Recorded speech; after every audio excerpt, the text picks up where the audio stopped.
utawi hadis al-awwalu kang awal. Hadis yang pertama. An Abdillah bin Umar radhiyallahu taala anhuma, den ceritaake saking sahabat Abdullah bin Umar radhiyallahu taala anhuma. Radhiya muga-muga ridhoi sapa Allah Gusti Allah taala halimah luhur sapa Allah anhuma saking Abdullah lan Umar. Sini pakainya anhuma jelas karena kembalinya ke dua orang. Kalau anhu kembalinya ke satu orang. Anhuma saking Abdullah dan Umarnya. Berarti Abdullah itu anaknya, Umar itu bapaknya. Qala dawu sapa Abdullah bin Umar, dawe pripun? Qala dawu sapa Rasulullah sallallahu alaihi wasallam, Kanjeng Rasul Muhammad sallallahu alaihi wasallam. Sallallahu muga tambah rahmat azim sapa Allah Gusti Allah alaihi ngatasé Kanjeng Nabi, wasallam lan muga tambah keselamatan sapa Allah ai alaihi. Kanjeng Nabi dawuhnya bagaimana? Ar-rahimuna utawi piro-piro wong kang welas asih. Welas asih terhadap sesama. Iku yurhamhum bakal melasi hum ing ar-rahimun sapa ar-rahmanu zat kang moho welas asih. Ini dawuhnya Kanjeng Nabi. Sedangkan Kanjeng Nabi itu punya sifat siddiq, jujur, tidak pernah bohong gitu loh. Jadi barang siapa yang berbelas kasih kepada sesama, maka Allah akan mengasihinya. Ini dawuhnya Kanjeng Nabi. Kanjeng Nabi saking jujurnya itu sampai dalam kisahnya itu dari kecil tingkah lakunya baik, akhlaknya baik dan seterusnya, sampai ada gelar Al-Amin juga. Karena saking terpercayanya, jujur. Jadi tidak mungkin bohong, habis itu. Barang siapa yang mau berbelas kasih, maka Allah akan mengasihinya.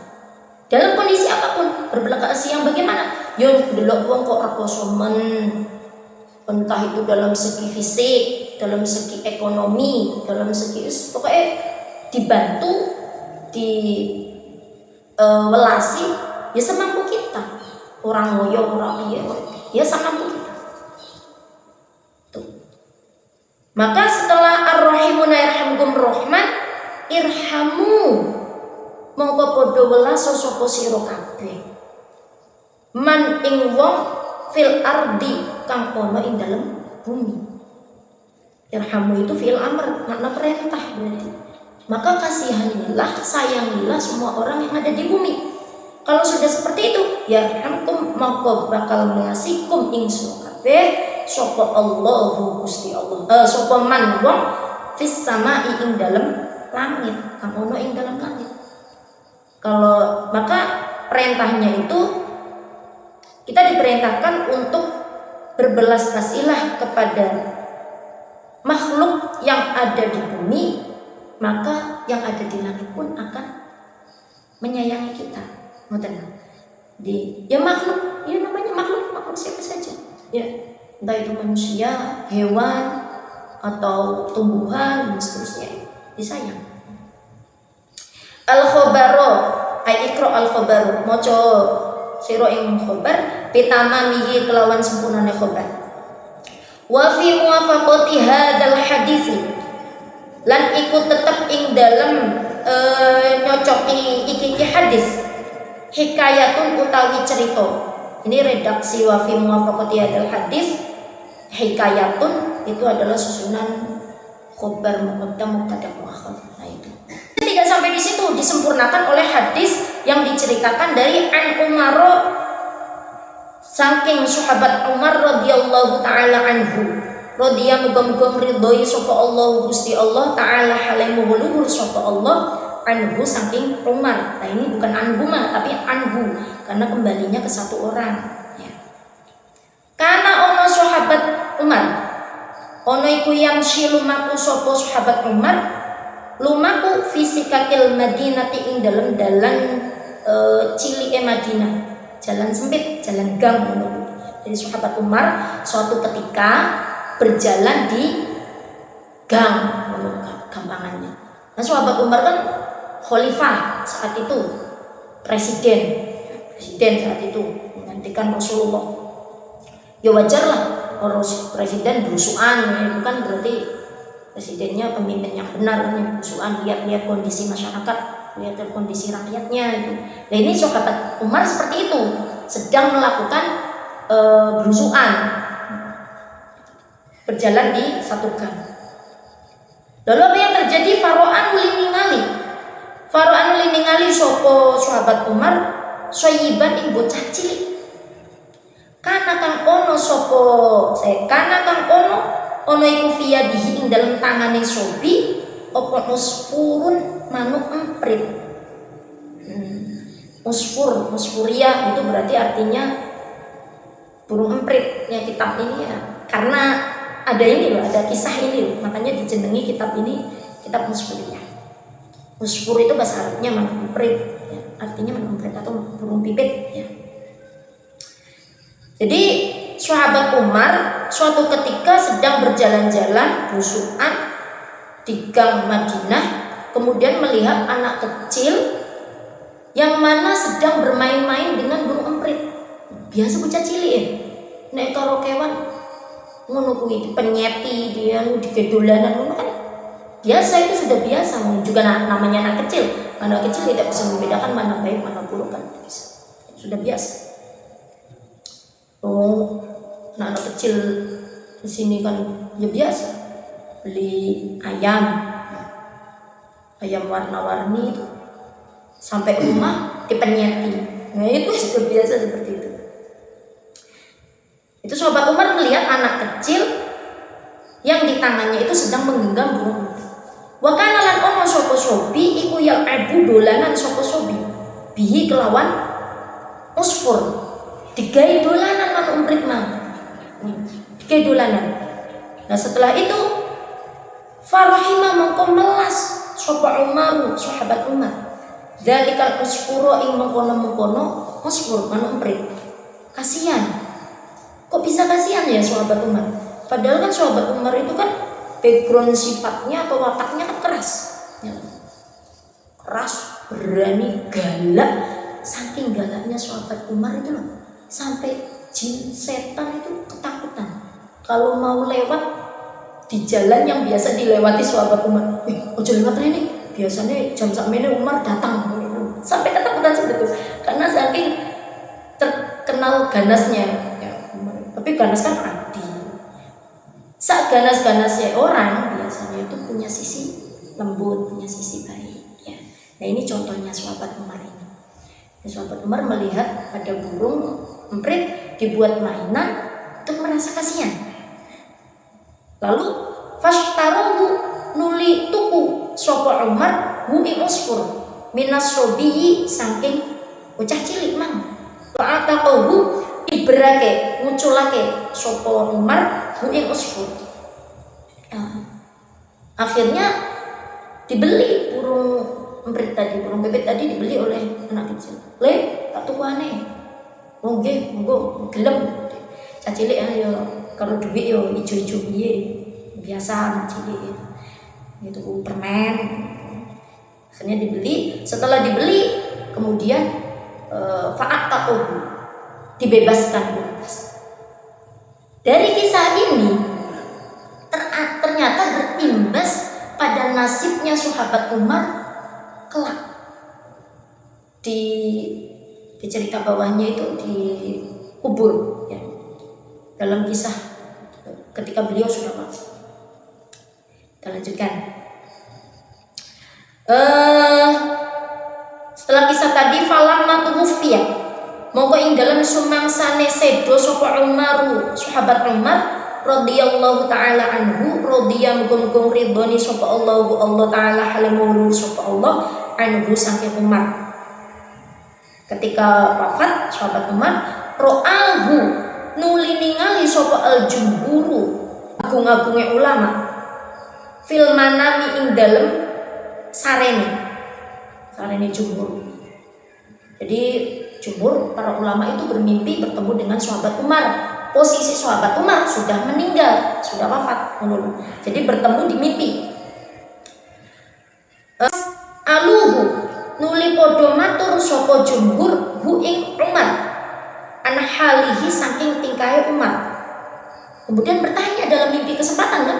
Kesempatan bertemu Umar dalam mimpi, tanya sekali, bertanya, bagaimana keadaan Umar itu? Tanyakan. Faqalu nuli matur sapa jumhur ma fa'ala ing opo agawe sapa Allah Gusti Allah bika kelawan panjenengan. Apa yang Allah perbuat terhadap kamu wahai Amirul Mukminin? Apa yang Allah perbuat padamu wahai Umar? Wis mlebu nang kuburan belum? Sing Allah buat kamu itu apa, Umar? Ditanyakan seperti itu. Kesempatan dapat bocoran di alam kubur kan? Lumayan. Nah, setelah itu qala jawab sapa Umar, ghafaro ngampura sapa Allah limarang ingsun. Masyaallah. Tajawaza anni tegese ngampura ani saking ingsun. Allah mengampuni dosa-dosaku. Loh, kok iso? Menak men diampuni kabeh dosa-dosane. Qalu matur sapa jumhur bi ayyi syai'in kelawan endi suwiji-wiji bijudika ana to sebab loman tuan au bi adlika utawa sebab adil tuan au bi zuhdika utawa sebab zuhud tuan. Dengan sebab apa ya Umar kok gampang men diampuni dosa? Apa mergo panjenengan niku penuh belas kasih, ya, penuh kasih sayang, atau sebab adil, pemimpin yang adil, atau sebab zuhud, tidak enggak kesenangan dunia, zuhud. Kemudian dijawab oleh sahabat Umar, qala dawu sapa Umar, dawu memang lama wada'tumuni ing dalam sumangsane nyelehake sapa sira kabeh ni ing ingsun fil qabri ing dalam kuburan wasatar tumuni lan nutupi sapa sira kabeh ni ing ingsun biturabi kelawan lemah watarok tumuni lan ninggal sapa sira kabeh ni ing ingsun wahidan hal ijen ketika kalian semua meletakkanku di kuburan, kemudian menguburku dengan tanah. Setelah dikubur sempurna, kalian tinggalkan aku sendirian. Setelah itu, fadakhola mongko mlebu alayya ing atase ingsun sapa malakani malaikat loro.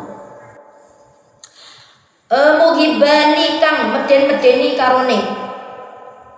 Ya iya, rupanya menakutkan. Itu sudah terkenal juga, malaikat Munkar dan Nakir itu rupanya menakutkan. Suaranya saja seperti gledek, ya, seperti petir yang menyambar itu. Petir menyambar itu kalau yang biasa kita dengar belum ada apa-apanya. Buantar yang namanya. Jadi benar-benar menakutkan. Belum lagi rupanya. Jadi rupa malaikat yang sesungguhnya memang menakutkan. Jibril itu menakutkan sekali itu. Rupanya yang sebenarnya. Cuma kadang Jibril itu dalam menyampaikan wahyu biasanya itu menyerupai, ya, kadang menjadi laki-laki pakai sorban, pakai baju putih, itu kadang seperti itu, kadang mengaku sebagai sahabat, kadang ya sudah biasa itu seperti itu ya. Ya ceritanya itu kayak Kanjeng Nabi ketika pertama kali mendapat wahyu dari Allah di Gua Hiro itu lewat malaikat Jibril. Itu Jibrilnya menampakkan diri. Kanjeng Nabi ketakutan saat itu. Jadi menurunkan wahyu, Jibril datang. Kan wahyu itu kan pertama kali ketika Rasulullah berumur 40 tahun itu. Ketika Rasulullah berumur 40 tahun dapat wahyu di Gua Hiro. Itu tujuan Nabi di Gua Hiro itu ya berkhulwat, menyendiri atau bertahanus, ya, untuk beribadah. Itu biasa Kanjeng Nabi lakukan. Kenapa? Karena Kanjeng Nabi itu sedari kecil itu memang pemikirannya sudah dewasa gitu. Maksudnya setelah beliau menikah dengan Dewi Khadijah, itu sering memikirkan kehidupan masyarakat di situ. Ini gimana masyarakatnya masih seperti ini dan seterusnya. Akhirnya dengan berkholwat, ya, dengan menyendiri di Gua Hiro tadi, atau bertahandus di Gua Hiro tadi, itu ben jernih gitu, mengambil pemikiran di situ. Ya biasa. Wong kalau kita sendiri kalau sumpek biasanya pengen menyendiri, biasanya kan seperti itu. Ya biasa lah, mencari jalan keluar atau bagaimana.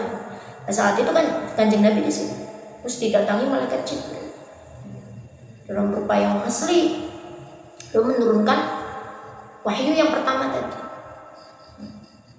Jadi dari wahyu pertama ini, kejadian ini itu menunjukkan bahwasanya, ya menandakan bahwasanya beliau itu diangkat menjadi nabi dan rasul. Nah, setelah bertemu dengan malaikat Jibril ketakutan kan Nabi Muhammad itu. Terus dibacakan oleh malaikat Jibril, sampaikan Iqra ya Muhammad, Iqra. Saya tidak bisa membaca. Bacalah, artinya kata Jibril, bacalah. Saya tidak bisa membaca, kata Rasulullah.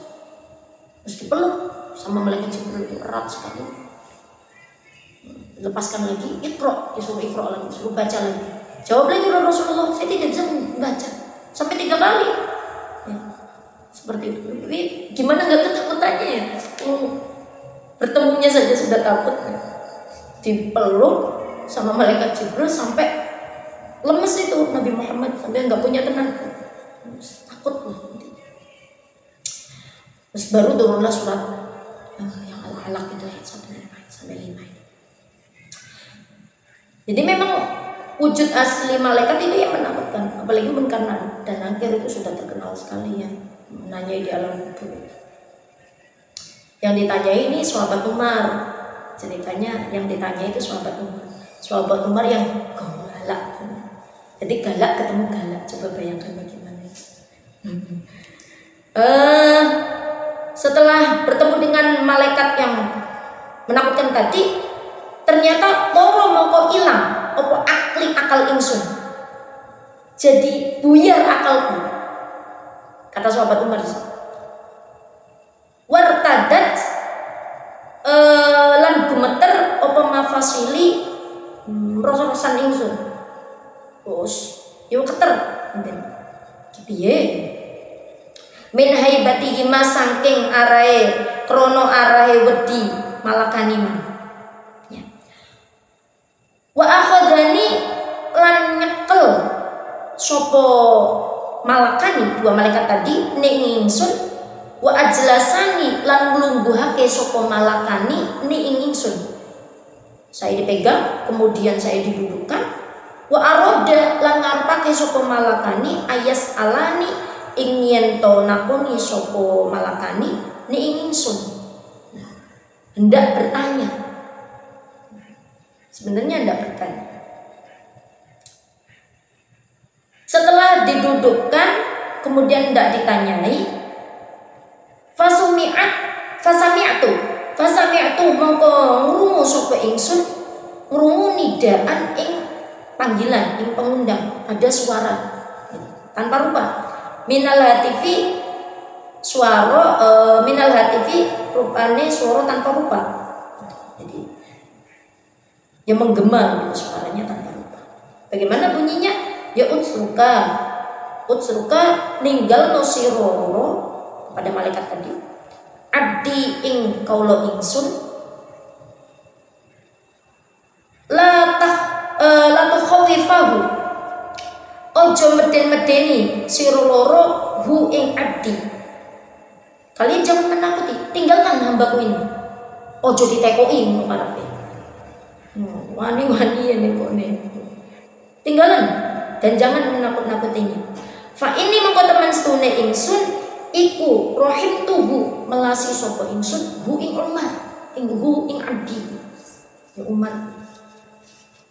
Saya menyayanginya. Wa tajawaztu lan ngampura sapa ingsun anhu saking Umar. Saya mengampuni dosanya. Nah, inilah titik permasalahannya di sini. Ya, poinnya di sini. Li annahu karena teman setuhune abdi utawa Umar mau iku rohima melasi sapa Umar usfuron ing manuk emprit fit dunya ing dalam dunya farahimtuhu moko melasi sapa ingsun hu ing abdi fil uqba ing dalam akhirat. Berarti terbukti ya hadis awal tadi yang ar-rahimuna yarhamhumur rahman, yang berbelas kasih maka Allah akan mengasihinya. Itu terbukti dari kisah sahabat Umar ini. Padahal yang beliau selamatkan itu hanya burung kecil. Diselamatkan terus diberi nenek. Ya. Nah terus gimana kalau kita memelihara? Ya silakan dipelihara, pelihara yang baik. Nah, kalau saya masih ada anak-anak kecil itu, wah bahaya itu. Ada burung belum mengerti kan, anak kecil biasa. Jadi buat mainan tetap saja. Jadi membuktikan dari kisah ini bahwasanya saling berbelas kasih kepada sesama itu Allah akan menjamin segalanya, akan disayangi oleh Allah. Jangan takut, orang yang disayangi oleh Allah itu terjamin, hidupnya terjamin. Jangan takut apa-apa, jangan khawatir apa-apa sebenarnya. Ya. Jadi yang kita harapkan itu seharusnya rahmatnya Allah itu, baik di dunia maupun di akhirat. Ya Allah, aku pengen Engkau sayangi tok wis. Saya tidak mengharap apa-apa. Karena kalau sudah disayang, itu apa saja diturutin. Contoh gampangnya kita ke orang tua wis. Kalau orang tua kita sayang sama kita, ya kan? Kalau kitanya sering rayu-rayu, sering berbuat baik, ya orang tua sayang imbasnya. Orang tua sayang sama kita. Kalau sudah sayang sama kita, terus kita minta apa saja, ya dibelikan, dikasih. Begitupun Allah. Kalau kita sering rayu Allah, sering doa kepada Allah, sering berbuat baik, memenuhi perintah Allah, kan Allah imbasnya sayang sama kita. Nah kalau kita sudah disayang, ya mau apa saja ya diturutin. Gitu. Ya gampang sebenarnya, tinggal kitanya bermuasyarah dengan masyarakat, bergaul dengan manusia, sesama makhluknya Allah, itu diusahakan dengan baik, itu saja. Ya. Ini hadis yang pertama. Mungkin sekian saja. Semoga ada manfaatnya. Kita lanjutkan minggu depan.